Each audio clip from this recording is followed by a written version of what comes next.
ప్రభునందు ప్రియ ఆత్మీయ విశ్వాసులారా, దేవుని తలంపులు మన తలంపుల వంటివి కావు.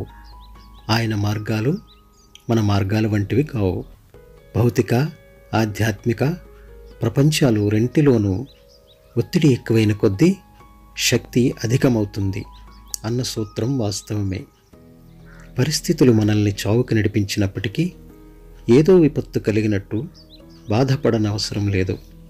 దేవునిపై నమ్మకం పెట్టుకుని ఓపికతో కనిపెడితే తన అఖండ శక్తిని ప్రదర్శించే అవకాశాన్ని ఆయనకు అందించిన వారమవుతాము.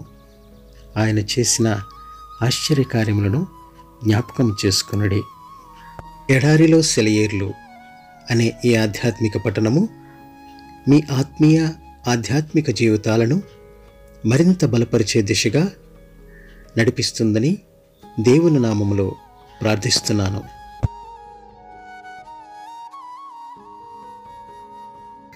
దేవాసక్తితో మీ ఎడల ఆసక్తి కలిగి ఉన్నాను.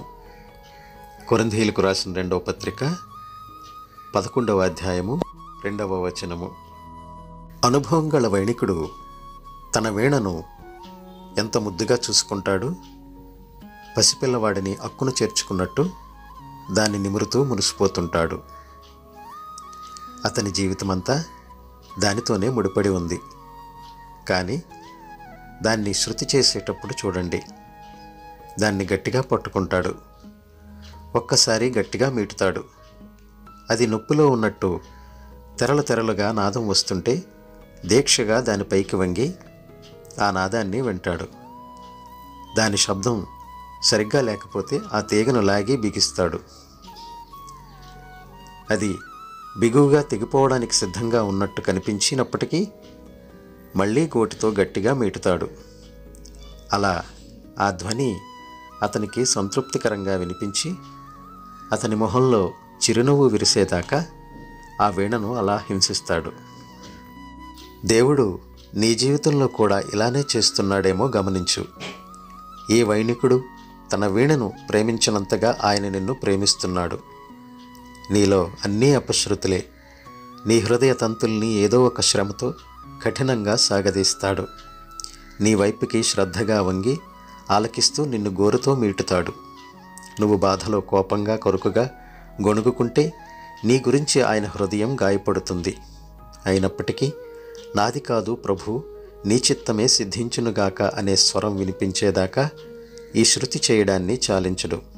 ఆ స్వరమే ఆయన చెవులకి దేవదూతల గానం కంటే మధురమైనది. నీ హృదయం బుద్ధి తెచ్చుకుని ఆయన వ్యక్తిత్వంలోని పరిశుద్ధమైన లయను రాగాన్ని సమ్మిళితం చేసుకునేదాకా మీటుతూనే ఉంటాడు. 1000 తీగల వీణ పలికే రాగాలు, ప్రేమస్వరాల్లో మారుమ్రోగే సరాగాలు. ఈ మధురిమను చెరిచే అపశృతులు తెగిన తీగల విషాదగతులు. ప్రేమతరంగాలున్నాయి అశ్రునయనాల్లో, కిరీటముంది సిలువ మోసిన చేతుల్లో.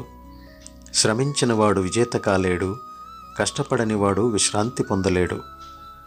దౌర్భాగ్యపు కన్నీళ్లు ఆనంద బాష్పాలు కావాలంటే రెండూ కోరుకో, లేకుంటే ఏ ఒక్కటీ దక్కదు. ఒక్కటే కావాలంటే తట్టుకోలేదు హృదయం.